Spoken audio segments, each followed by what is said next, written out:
I very much enjoyed chatting to Heather, otherwise known as Diaphanie. We talk a lot about a city that has not yet come up on this podcast, and that city is Winnipeg.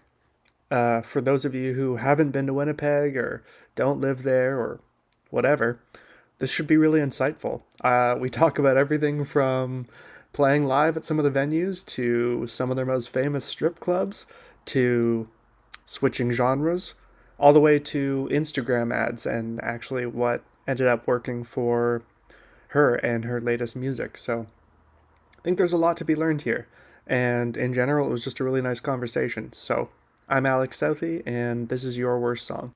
P.S. For any Guelph listeners, don't forget there's a live event with Freightliner and live concert and live interview happening on November 23rd, 2024 in Guelph at the Cornerstone. It's only $10 and you can find the tickets available on Eventbrite at the link available in my bio, in the Your Worst Song bio. So this is Your Worst Song, and I'm Alex Southey. Enjoy listening.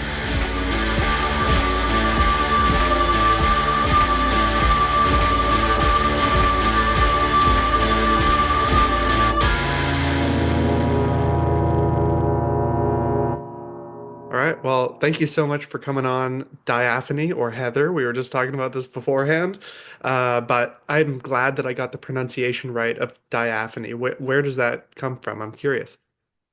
Um, it's comes from the word diaphanous. I Okay. wanted, yeah, I just wanted to make a name that sounded like kind of what I sound like. I feel like my voice is like pretty airy and light, and it can go lots of different places. And that's what I think of, like a little sunny breeze blowing through a translucent curtain So is on that the. what that is? If something is diaphanous, it's extremely airy and light, and it's that kind of feeling, or it almost sounds like a Greek god or something. So is that the definition? It's just like an adjective about that kind of thing? I can't remember what the actual definition Oh, is, fair but yeah, enough. Yeah. when something's diaphanous, like you could say the curtain is diaphanous, and that Okay. means like light can pass through it. Okay. Wow. That seems like something because you were just talking about how you wanted a name to match how you are as a musician and the music that you make and how you sing and that kind of thing. So does that mean that you were making music for a while before you decided on that name? Like, had you been performing under Heather for a while or what? I had another band, like an electropop band, called Atlas Hmm. for a while, for like 6 years, and Okay. I did that for a little bit. But it was, yeah, it was really fun. And then the pandemic hit, and I kind of like changed my mindset about kind of what I wanted to do musically, and that's kind of where Diaphany came from. That has been the line in the sand for almost every guest that I've Yeah. had on if they were making music before that. And Yeah, if they weren't making music before that, that became their impetus where they were like, I have no excuse anymore. I'm at home all the time. I'll try and be creative at the very least, you know? absolutely. Yeah, Just for the I mean, it was a changing point for a lot of people. very much so. And I actually feel like some people, now that I say that, went the other way. They went, wow, the world is screwed. I gotta buckle down and do something less artsy and focus on keeping my feet on the ground kind of thing. Yeah, I think a lot of people, obviously, even like in the industry, not even artists, but like people in sound and whatever, Yeah, had to change careers for sure because of the lack of live gigs. wild. That is a Yeah. wild time that I Yeah. think it's the kind of thing that grandchildren will ask about and be like, Papa, you were in the pandemic? Tell us about the dark Ex days. Yeah, I'm also horrified for the questions that will come because I was born in 93. I don't know when you were born, but if it was pre 2000, then I'm just dreading the questions that eventually come from like, what was it like in the 20th century? You know? Yeah. What Ugh. was it like before the internet? Yeah, Like, exactly. It's like, well, we played outside. yeah. Yeah. Yeah. Well, I haven't had too many, I don't even know if I've had anyone on here that's based in the Winnipeg music scene. So I would Oh, love to sick. talk. I would love to talk about that. Tell me a bit about it. Like maybe a good way into it would be where else? What other major Toronto? Or sorry, what other have you visited Toronto, and what other major Canadian music cities have you visited, and how would you relate it to the Winnipeg scene? Oh, interesting. Great question. I haven't traveled that much, to be honest. Okay, no, fair enough. Especially with Diaphanie, I've just played one show each in Montreal, Toronto, Ottawa, and then I played like at Reeperbahn a couple of years ago. Uh-huh, okay. So that's like the extent of my traveling. Did you, Uh, other than those shows and one shows in each place, did you at least get to stay in the place for a few days to check it out, or was it kind of just like did it, had to leave, go to the next place? yeah, I think, well, it's really interesting. I do like hear from other musicians that live in different cities about how the scenes are in each city and kind of get their perspective. I feel like I when I was in Toronto, I just played in Toronto with this like amazing artist, Carolina Lopez, Hmm. and like just from her perspective or from their perspective, I think Toronto seems like a really exciting music city right now, especially with like the younger people coming up, like just doing really creative stuff. That is really cool. Winnipeg is like very unique, I think, because it's really small Hmm. and uh the community is kind of like one clump Right. Whereas for the Toronto, it's most. definitely fragmented. Yeah, I mean, there's definitely like there's country music and then there's hardcore music and but Yeah. then there's the indie scene, which encompasses quite a bit of different genres, and I think that that all kind of lives in one ecosystem in Winnipeg, Mm. which is very cool. And because it's so small, there's only a few people doing some certain thing. Oh, So that you can is kind of, pretty cool. it is cool. I know there's like always new bands coming up too, so that's um, I don't always know what's going on, but that's kind of what I have experienced as part of the Winnipeg scene. Like you get to know a lot of different genres, people in different Right. genres, and And also that, different like art forms. as It in kind of, painting or writing or whatever, is that what you're talking yeah, about? Yeah, yeah. yeah.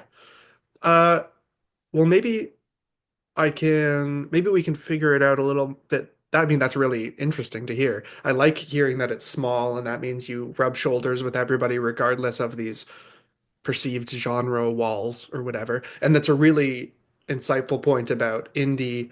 Indie is so this large umbrella now that so many other genres can just fit underneath and stand next to each other. But Yeah. how many sort of small let as in 50 to 150 or 200 people venues are there in Winnipeg that you could play around at? Like, is it this, you can count them on one hand and everybody kind of takes turns going to them? Or, Um, we just got two more, so oh, that's really whoa. exciting, and we Okay. lost one, Oh, so we okay. got kind of a net positive Yeah. of one. We're going through the same thing here. Okay. Yeah, Yes. it's pretty small. It's a pretty small number of places. Um, But is yeah. that nice too? Because, like, Yeah. obviously frustrating in some way there, because, but whatever, but it must be nice too for the reason that you're describing before, which is you get to meet everybody. It's not so spread out. It is really nice. Yeah, that you go to a show and you see kind of everyone in your scene, sometimes at the one show, and then you go to another show and you see the other half of them Exactly. on the same night. And there's kind of like you might go to two places and see everybody. Yeah, it is really cool that way because then I get to see like amazing. There are some like amazing hardcore bands in the scene that I would never have seen unless I was like, oh, everyone's going to be there. I should just go because I heard it's going to be a good show. Yeah. Yeah, you get to see kind of like the best of everything. It's cool. I don't know what it is about hardcore or punk. I feel, and this is a compliment coming, I feel like it is like if a nuclear blast went off, hardcore bands would still creep out and just remain. Like they're everywhere. They've never gone away since the genre started in the early Really? 1980s. There's it seems like no matter what city, big or small, I hear about, like even more the suburban cities that surround Toronto, they'll be like, "Oh, there's a really like thriving hardcore scene." It's like, how is this everywhere? Yeah, too, and exciting music still. Oh, Like, absolutely. Yeah, yeah, yeah. This is all complimentary. It's so yeah, energetic, and it's also just like punk, although you could argue it's sort of the punk is the umbrella that hardcore is underneath. Um, it's very community oriented and very like totally. it can be DIY, which is really helpful for a community as opposed to whatever. Nobody really thinks of pop as super community oriented, maybe, even though it can be, it's not what you would think of. Um, Yeah, I'm pretty interested. Well, maybe that's how we can get into talking about your music and your switch from being in that electropop band Atlas to doing the more singer-songwriter stuff that you're doing now. Like, is being in a smaller, your words, city for music almost helpful in you jumping genres and being part of two different things as opposed to it's not like it couldn't happen in Toronto, but it seems like if you're constantly seeing different genres and maybe your friends or bandmates are doing other kinds of music, it's that much easier to see yourself do that. definitely. Then I didn't feel like there would be a huge shift in how I had to kind of work. Or there were people that I didn't know, Sure. obviously in a different genre. Like Sure. you're not gonna know everyone and go to every show. Hmm. But the promoters in Winnipeg are all kind of I knew them all, so that was fine. I didn't need to meet a bunch of new like Right. people on that level, which is a Right. whole other concern. Absolutely Um, it is. It's good to be but in with the bookers, kids. Listen to that. totally, Yeah. yeah, yeah. I mean, I played in Winnipeg for a few years and got to know everyone, so that was on that like all the promoters. Hmm. It is useful. It is And useful. are the promoters there? Is it almost because it's similar here? Like we could have a promoter that is maybe even a university student at U of T or something, and they're in charge of a small bar. And then you have people who are like, yeah, you can talk to them, but they're also going to book huge bands that come in passing in the city. Is it similar to that? Like it's a weird, I don't know how to describe what I'm talking about. Like there are only a few people, but the ceiling is extremely high. Does that make sense? Yeah, there's in Winnipeg, it's kind of like on a case by case basis because there's the venues. Some venues just do in-house, so they just Hmm. have the one person, Hmm. maybe the owner, or it might be one person that's dedicated to that venue, or it might be someone that does a couple of venues, and there's really just one really big promotion company in Winnipeg that does kind of like everything. Oh, okay. Or like, And then smaller ones are more specific to genre yeah, or bar or what or venue. yeah, yeah. So, Okay, um, sounds similar to here then. Makes sense. Have you ever just out of this just occurred to me, but have you ever tried doing things on that side? Have you ever been like a booker somewhere or anything like that? totally. I used to, before the pandemic, it was a little bit easier, and I don't want to like incriminate myself or anything, but it was a little easier to throw underground shows. Yeah, In Winnipeg, they've cracked down on like some of the warehouse spaces now. right, right.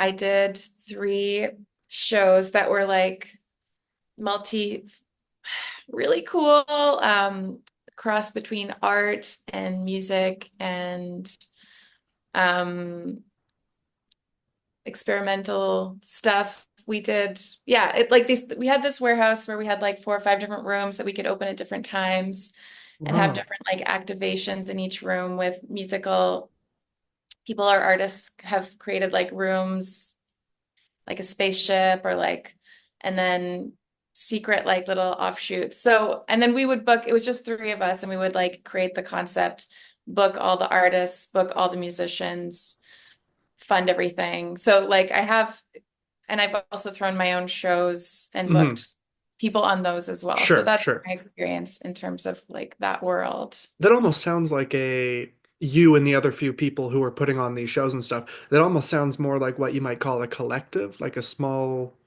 collective. I don't know. I guess I'm throwing Sure. that out there. But yeah, yeah, that's the beauty of city community music is you can pull together and do these kind of interesting like 50 years from now, the people who played those shows are going to romanticize those ones more than they're going to romanticize the like totally by the book, this was fun, blah blah blah. As good as those are, you know? Absolutely. Oh yeah. And those, yeah, I romanticize them as well. Like Of they're super course. special to me. Oh, Yeah.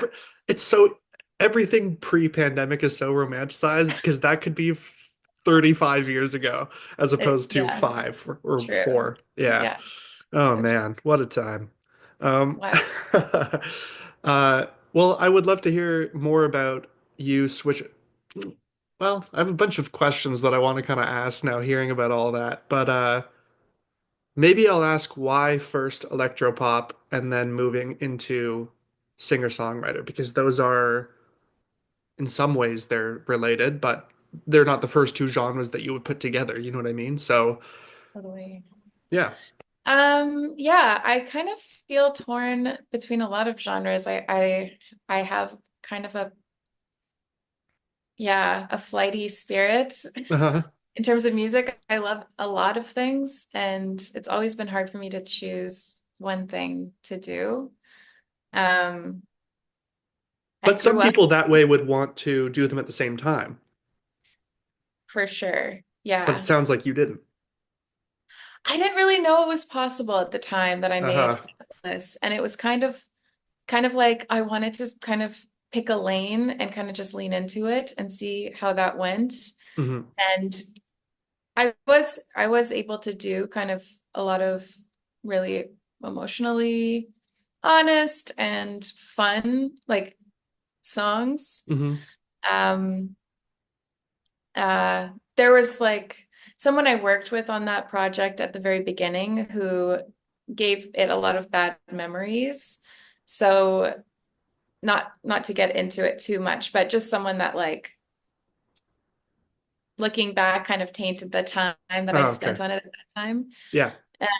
And so yeah, there were lots of reasons why I was kind of like feeling like pulling away. I Hmm. had just done a tour in 2019, in the fall of 2019, that I was so ill the whole time. Jeez.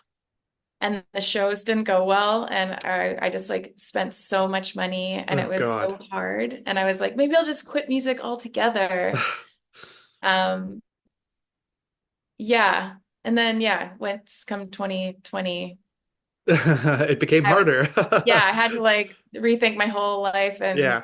perspective on life. So, Well, we don't need to actually get into it if you don't want to. I'm not going to ask about the person that tainted it, but I want to know what almost as a way to help people who are listening, like what made that tour tough. Obviously, if you're sick, that's obvious why it would make it tough.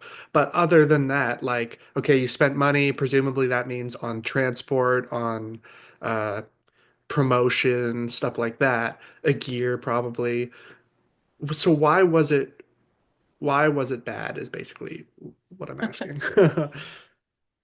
I was in like a super weird place, just figuring out like if I wanted to do music. I was kind of already pulling away from the project for a little Uh, while okay. and just feeling like I wasn't being true to myself anymore in a That way. is So I think, tough. yeah, and I don't know if it was like fully conscious of that at the time.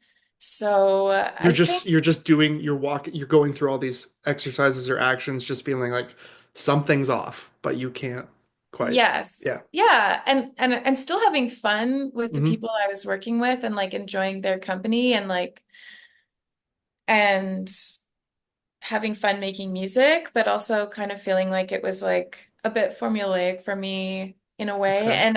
And I probably, if I'd given it more time, could have worked my way through that, Hmm.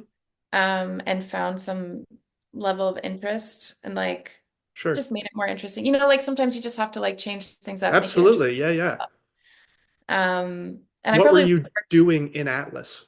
Like what what was I doing? instrument, singing, you I know. sang and I played the synthesizer, the keys. Okay. Yeah. Yeah, and I didn't really enjoy playing live. And so Uh, that was like part of my level of like, oh, this sucks. hmm. Yeah. If you don't like playing live and you're on a tour, that's gonna suck. Yeah, I love singing live and Oh, but you don't just don't like playing live. I don't like Oh, playing live. wow, I that's don't so like playing the specific. keys. Yeah, I Okay, know. okay. I mean, I love playing keyboard and like writing songs on my keyboard at home, but I would just get so nervous and my hands Wow. would just like not work. No, I get that. I actually thought what I thought you were gonna say though is so many people feel like they get I don't know if tired is the word of it, but just literally stuck because you have to stay on with guitar, you can move around. Singing, you can grab the microphone and move around.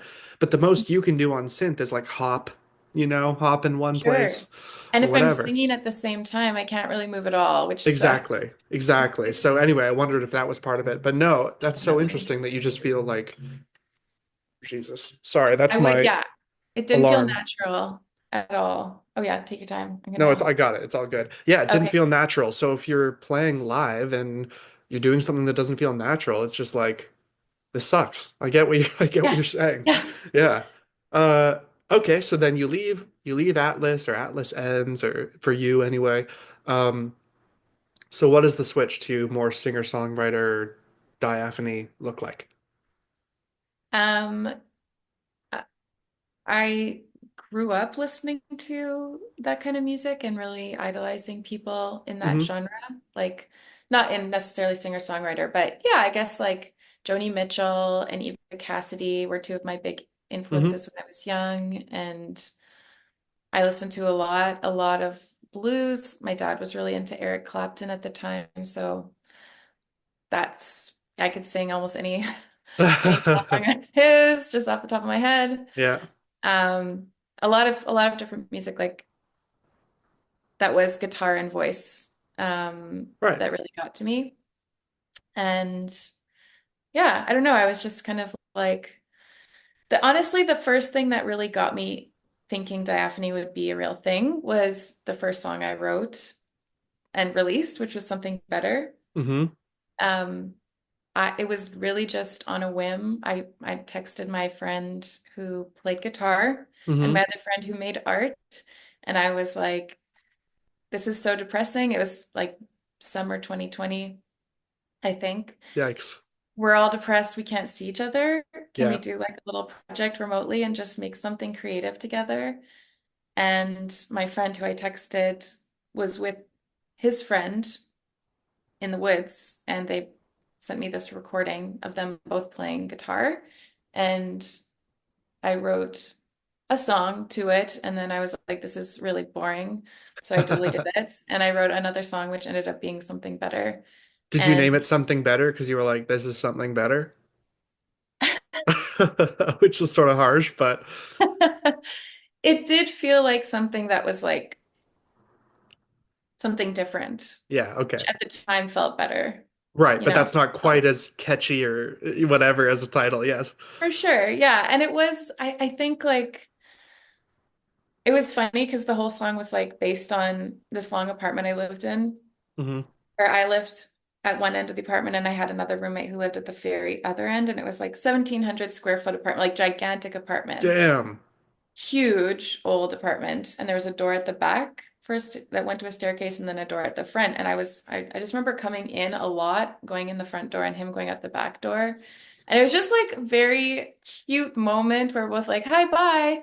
Yeah, that's cute. Um, and it was just like, yeah, that was kind of where the song came from. And then Huh. where Something Better, it was just, yeah, I think it was maybe based on, I honestly don't remember what for sure, but I think it No, was no based worries. on kind of like how I was feeling at the time with like, let's find something, yeah, let's find something Yeah, better. something better. No, that's fair. Before I made the joke about something better than the thing that your two friends sent you on acoustic guitar, I was gonna ask, was it a reference to leaving Atlas?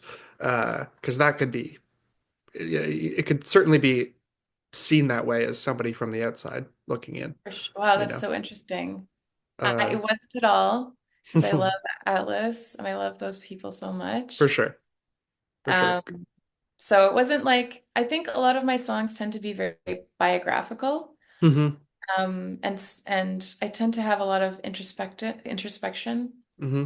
Um, and so I often feel like once I've learned something, I'm like, okay, I'm a complete full final version of myself. I'm finally there, Yeah. And then a couple months go by and I'm like, oh no, Oh, I know nothing. Oh, Jesus. I'm stupid. Yeah. Yeah. But that's a Um, good, I mean, yeah. unfortunate to go through those things, but also perfect for creating art, right? Yes, If you feel like you totally. have nothing left to learn, then it's like, how boring is that shit gonna Oh be my eventually? gosh. Yeah, Yeah. What are you going to write about? exactly. Yeah. Well, thank you for providing the context for the questions that I'm going to ask you, the more official questions, air quotes. The first of which is what is your best or favorite, you can use those interchangeably for this, live gig? Okay. It's really hard because I've had some really special with Diaphanie, like for people to be weeping is not uncommon, Okay. which Okay, is wow. really beautiful. Like, but yes, If we you just can't go, decide between one or two, that's fine. You could talk about two. okay. Yeah. Yeah. I would say there's one gig in particular uh that made me feel like yeah, that made me feel like okay, I think I figured something out Mm-hmm. about performing live. Ooh, Um, okay. which was like a cool, exciting moment for me, but also like really emotional. I was playing at this showcase festival Okay. In here. Winnipeg? Yeah. Yes. And I was like last out of five or six artists, and it was pretty late. Yeah. And I would say, and it was like a brightly lit room with like rows of seating like 5 feet from where I was sitting. Yeah. And I would say almost 75% of the people had left by the Yeah. time I was going on. And I had like made the choice to really prepare for the show and like figure out what I want to say and like be really intentional about it and kind of how I wanted to shape what I wanted to present, as an artist. Yeah. And the show, I think if I hadn't done that work, I would have been so terrified to play for like a room of 20 people That intimately as well. that intimately and like watching people walk out, like right as they're Good going out, they're Lord. like, Yeah. ouch, that Yeah. hurts. So Yeah, I could have taken really, you hear about comedians on stage telling jokes, and even if they're in like a stadium and they're that popular, they can still see the light and then the darkness of the faraway doors opening and closing from people leaving. Good Lord. and it Yeah. was Oh, fully lit, that's like insane, bright especially light. because if it's really late, like what you were saying, if you're fifth or sixth on a showcase, let's assume the showcase probably started at 8:30 or 9, so then it's probably like midnight when you're up or something like that. It was, Nightmare. yeah. Yeah, it was silly, but yeah, doing the show, it flowed so naturally and comfortably. And I like even though it was a small group of people in the crowd, I felt the audience like flowing back and forth, Hmm. because Hmm. just worked so well. And like that was the first time that people cried at my show. And it was like kind of a shock, but also like I felt the emotion as well. Yeah, yeah. Yeah, that was a really cool moment for me as an artist, like as a growing, learning artist. No, that's fantastic. I'm not sure anybody else has given an answer for their best gig based on their audience crying. But no, that Yeah. I think that actually paints a great picture probably of for anybody who's wondering what you're like live. Like clearly it's an incredibly emotionally vulnerable and an investing kind of performance. Yeah, I try to be really vulnerable on Hmm. stage and I try to kind of instigate that in my audience as well in a way, Right. just to kind of I feel like part of what I was reaching for with Diaphany was like a real connection with people and um I was looking for something really authentic in myself. Yeah. I want to inspire that in people. So yeah, we go like pretty deep about like life and loss and um change. Change is like a really big theme in my live shows. So what you're saying is you're trauma bonding with your audience. Yeah, you could say that. I wouldn't say that. I would say we're having like a beautiful synergetic experience. I'm just kidding around. No, that's fantastic. I think that's great. And I think it's like you're saying, obviously it's not measurable yet by science or whatever, but there's absolutely a flow to and from an audience and performer when it's good. I don't know how to measure it, but it is something that exists, definitely. So, Definitely. so that's great to hear. I know you said you had another example, or did you want to talk about another example? It seemed like you had a bunch of shows you were excited to talk about. That's all. Totally. I'll one other would be this festival, Rainbow Trout Fest that we have in Mm, Manitoba. I've heard of that. Beautiful festival. I had the privilege of playing like 6 years in a 5 or 6 years in a row, Damn. just in different things. I played with Atlas. We Uh-huh. ended up opening one year and then headlining another year, and then I backed up a couple artists there as well and played with another project of mine. But by the last year, it was like my first year playing live with Diaphanie, kind of their first Hmm. year back after the pandemic. And it was the board of directors, like the lead board guy. We'd become friends and it was his last year. Oh, okay. And with Diaphanie played like this Sunday morning show where if you've ever been to a music festival, it's a very tired place on Sunday morning, very Yeah. sleepy and quiet. And it was the perfect environment. And I think is for a different reason, just like nostalgia and like love of the festival and yeah, it was a really beautiful moment for me. That sounds very lovely. Yeah. Yeah, and I cried. My friend Ben, who was like the festival coordinator, cried. He was leaving. Aw. Yeah, it was really beautiful. And I brought eggs and everyone ate them backstage. It was really cute. Oh, okay. Eggs. Yeah, I shared my eggs. Yeah. That made it special too. Your shows are something to behold, people. Go see Diaphany. Yeah, please Wow. come. It'll be a special, different experience You might get fed. if Uh, possible. you can cry while you eat eggs. Uh, That could be pretty normal for some people. okay, well, let's go bad. What do you think was the worst gig that you've had?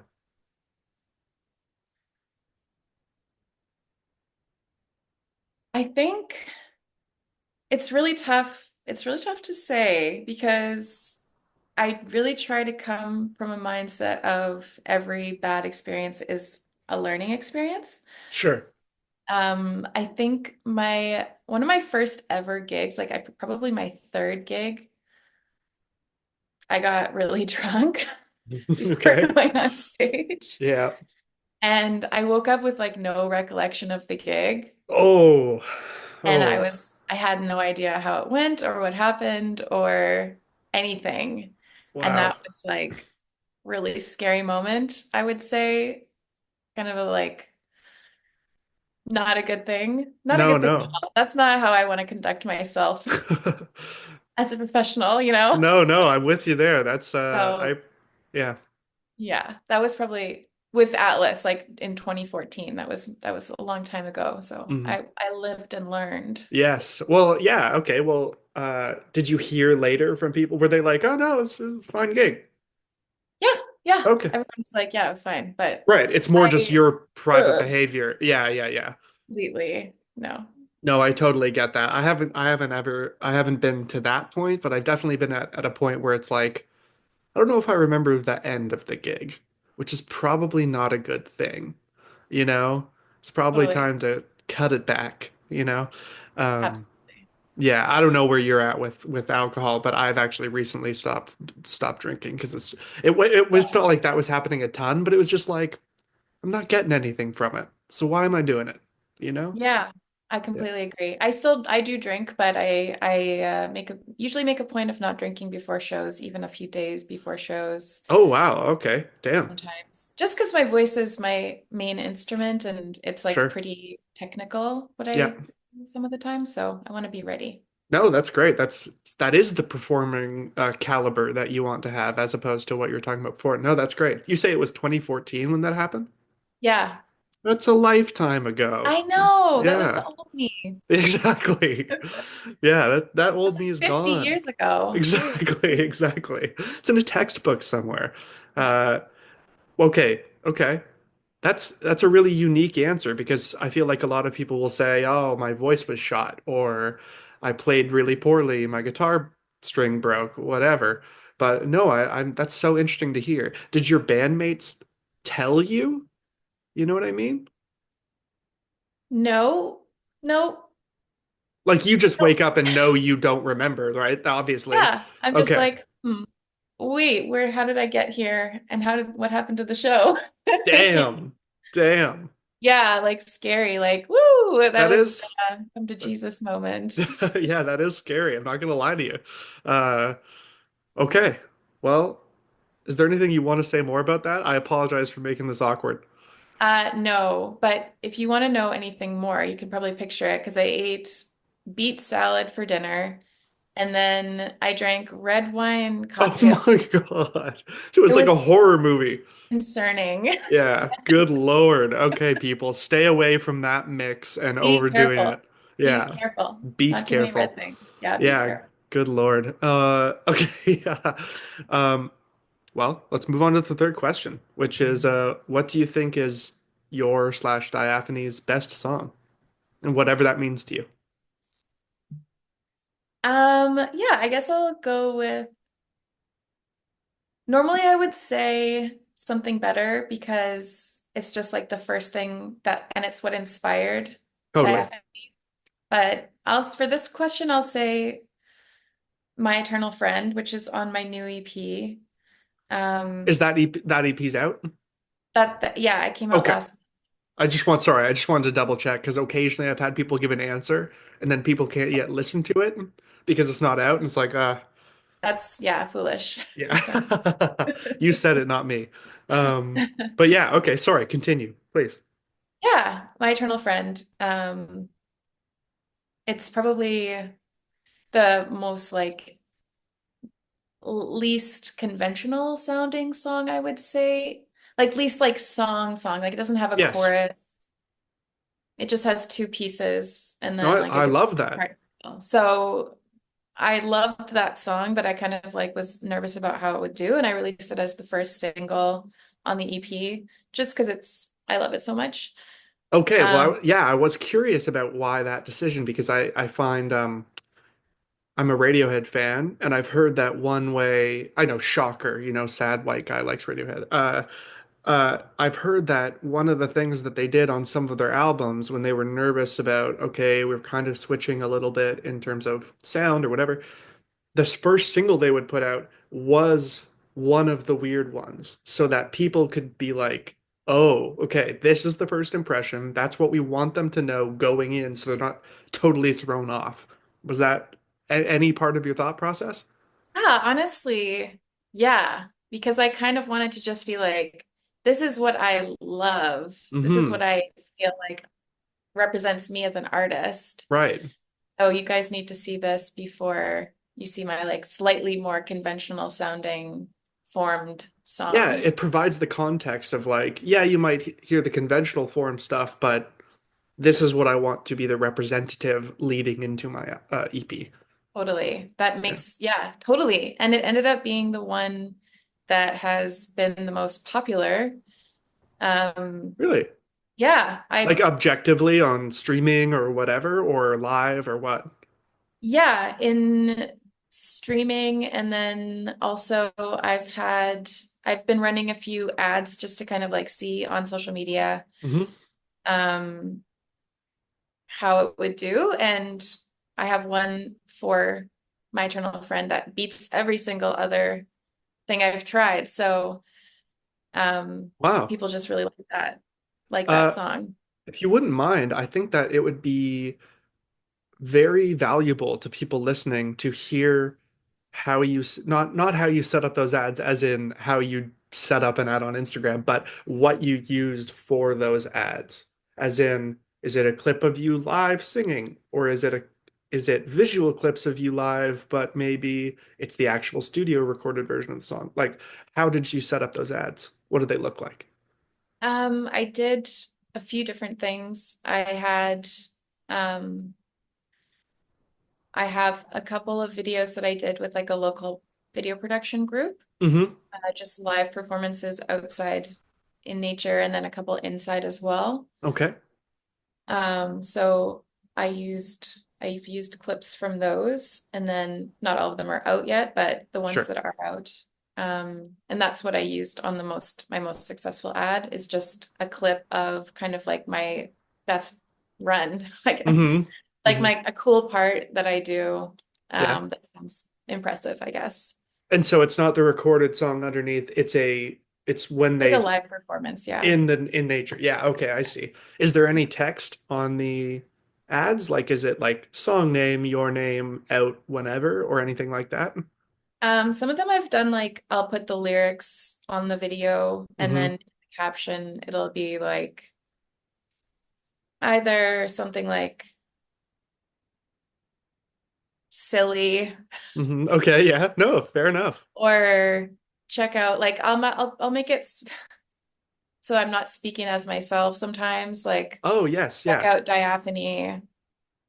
Sometimes it helps to hear it from a third person, you know? I 100% agree because especially if you're just constantly scrolling or you're looking at reels or something and then it pops up, it looks more it sounds more legitimate if it's a third person voice. Uh, Yeah. it's not actually more legitimate as you and I know, but it does read that way. Yeah, and I think for a long time I thought I couldn't do that because I was like, oh no, everyone else must have like a whole team that's writing these posts for them. And then I was like, wait, That is a that's myth. not true. No, some people, Literally but it's not. like Taylor Yeah. Swift, you know? Yeah, Uh, yeah. totally. Wow. That's really insightful. I appreciate you providing some of that insight because I think there are some things that fall through the cracks with musicians talking to each other, and they don't talk about some of these things that really, unfortunately or fortunately, depending on how you feel about social media, can help. Yeah. And that's one of those things. Yeah, I feel like, oh, I go was just ahead. going to say something that I do that has helped a lot is I don't even think you need to spend that much on ads. Like I'll spend as in what you say for Instagram per day or something like that. I'll literally do $1, but for 30 days. So at least it's just like kind of going. And you don't need to worry Yeah. about spending too much, right? Totally. You can spend whatever like is in your budget and Yeah. like I think the important thing is longevity for a Yes. lot of things. Like if you can set an ad that has a good like return on investment in terms Hmm. of whatever your goal is, then it can be really useful to just have it running passively for a couple months. That's what I mean. Exactly. Exactly. Yeah. Just some sort of passive in the background kind of thing. But I think a lot of artists are kind of like reject the idea of leaning into that kind of stuff because it doesn't feel like art. And it feels almost antithetical, like you're selling yourself in a way, which I don't think is true. I think it's just kind of like you're an artist, but if you want to get anywhere with your art, you kind of have to play a different kind of game. It's not about the Exactly. art in this part of the game. I completely agree with you. And it's not like I don't understand where people who think that are coming from. I have been in that position before and thought that. Same, same. Like, it's uncomfortable to think about art and commerce and being that kind of thing. But, like, you're lying to yourself if you are playing publicly and trying to be listened to, but you don't think that you're part of commerce as well, or unfortunately to other people that you're not some sort of product. Like you kind of are. It's don't lead by thinking about that way because then it might make you sad or something. But Totally. and it doesn't really encourage maybe the best art. But once you have created the art you want to create, then it's about being smart about how to get it out to people. Like, if you're not actually interested in that, then, you know, play in your room. You might be the next Yeah. Brian Wilson, but just stick to your room. You know what I mean? Yeah, I think the whole thing is like it's possible it's possible to not compromise your artistic values and to promote yourself. And I think it's like about creating the type it's about being the person that you like want people to see you as and embodying like not that No, I sounds a know. little, you know what I mean? Like I embodying who 100% you agree with you. truly are, Yes. but doing it more out loud because nobody wants to see you being fake. Like nobody wants to see you pretending that you're something you're not, right? Like it's No, and just they can about see figuring right through that, by the way. completely, Yeah. No, completely, I totally agree with you. That's why I think it's not that ads or anything like that are inherently evil or whatever. I mean, you can think what you want about Instagram and stuff, but uh for sure. For sure. it's It's like a about very if you're writing towards successful ads, that's a problem. You want to write for your own authenticity and what you like, and then figure out how to put it out there. Because then you won't have to totally. worry, you're standing on solid, authentic ground where you feel comfortable. No, I'm glad that we talked about this. Thank you for talking about it. Uh, okay, we're nearly at the end of my official questions. I would love to hear what Diaphane's third person uh worst song is. Okay, this might come as a shock, but I'm gonna say Solid Gold. It's the title track off my new EP. Okay. All right. So explain that because that is that's the one you're promoting right now. If people go check out Diaphane's Instagram, that's the one she's talking about. So let's hear it. Yes, it's officially my worst track. Because because it is so regional. Oh, okay. No, that's a good answer. It's about Winnipeg. It's just about Winnipeg. And it names like every place that I went as a kid, or not as a child, but as a young adult, in Hmm. my early 20s. Yeah. And it also is named after a strip club. So I just, some people find that gross, I Nah, guess. whatever. You're an But artiste. yeah, I think yeah, it's like it's a bit seedy and it's I don't know if anyone outside of Winnipeg will care, but we'll see, We'll That's find not out. Maybe even they're like that's not even the grossest name for a strip club. That's fine. That could be anything. absolutely. There's way worse ones in Winnipeg I could have gone with. Way worse. Yeah, I bet. Exactly. So is that an obvious part of the selling point of like what's the best way to say this? So it's named after a strip club in Winnipeg. I guess my first question is it a famous strip club? Like, will people who are from Winnipeg go, oh, Solid Gold? I'm pretty sure I know what she's talking about. Yeah, it's like right downtown. It's right in the middle, right at the center of downtown. Oh, If okay. you know strip clubs If you're in so Winnipeg, you'll inclined. Yeah, yeah. you'll have seen it even if you don't know them, probably. Okay. It's like other ones you can kind of like they're out on the outskirts, you know? Hmm. Yes, yeah. Don't have to In the drive by, but shadows. Yeah, yeah. okay. Huh. So then why was that the inspiration? Like I know you had talked a little bit just now about it was the song is full of places that you went in your early 20s and that kind of thing, but so why make that the title and not some other place that you went as the title? Um, Partly because most people aren't going to know if Mm-hmm. you're not from Winnipeg Mm-hmm. what it's about. And I was at the time of the writing the song, I was kind of hearkening back to, I was really listening to a lot of outlaw country and old-timey country. And I was really enjoying like that kind of, um, I felt like Solid Gold represented this idea that Winnipeg was like shimmering and like Mm. uh, literally solid gold. Like it was, and still is. But although I'm not like out on this nightlife as much anymore. Um, it still is like like a really cool place to go. But it's kind of one of those places where you have to know where to go to find something interesting. Sure. A Okay. lot of people will come and visit for a few days and not know anyone and leave and say, "Oh, there was nothing to do." I went to the Forks Right. Right. Okay. and then I went to like Earl's. Um, and it's like you're not really the Forks is great, but like that's one thing, and then you're not really getting what Winnipeg culture really is right now. What is Winnipeg culture to you right now? Well, I think it's a lot of like we still do have like some real allowable art like warehouse spaces. So there's like a Hmm. lot of like in terms of what I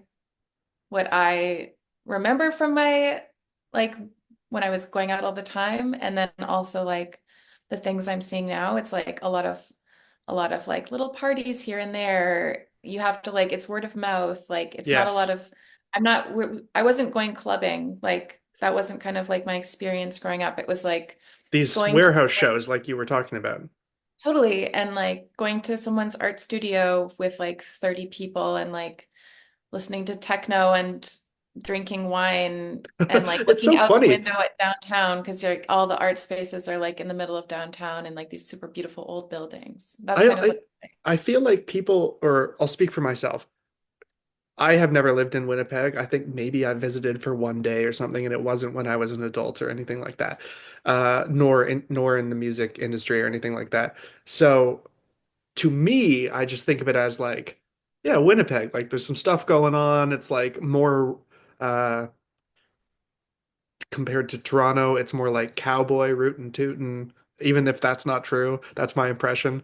And it's so funny hearing your description of what's cool about it because it's like a Portland kind of thing, the way you're describing it. That actually makes a lot of sense. Yeah, Yeah. Huh. completely. Yeah. It's Winnipeg is the very, new yeah, Portland, people. I love that. Yeah. Austin's had its turn, okay? Focus on Winnipeg. Yeah, Winnipeg, we have a new slogan. Can't remember what it is though. So wait. Okay, that's a fantastic way maybe to end. People invent your own slogan for Winnipeg when you go there. Uh, Diaphanie, Heather, thank you so much for coming on. I just said those two things, but maybe what I do at the end is have you restate your artist name and your worst song name, and then we hit end the interview. Sure, yeah. Okay, well, it's been a pleasure. Thank you so much. Absolutely. Um, I'm Diaphanie, and my worst song is Solid Gold.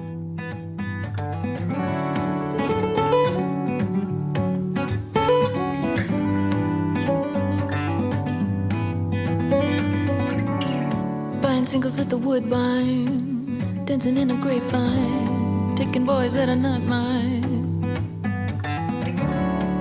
Circling the Goodwill, trying to find a spot that's free. I keep looking until City Hall, Central Park, Solid Gold. After dark,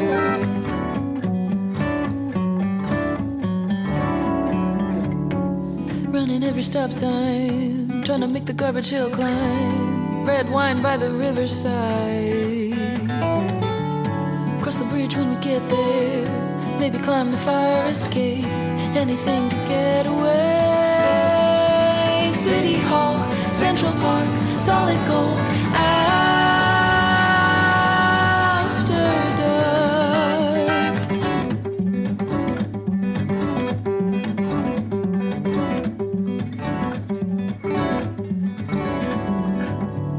Playing chicken on Sherbrooke. Maybe hit a karaoke bar. We don't have to go too far.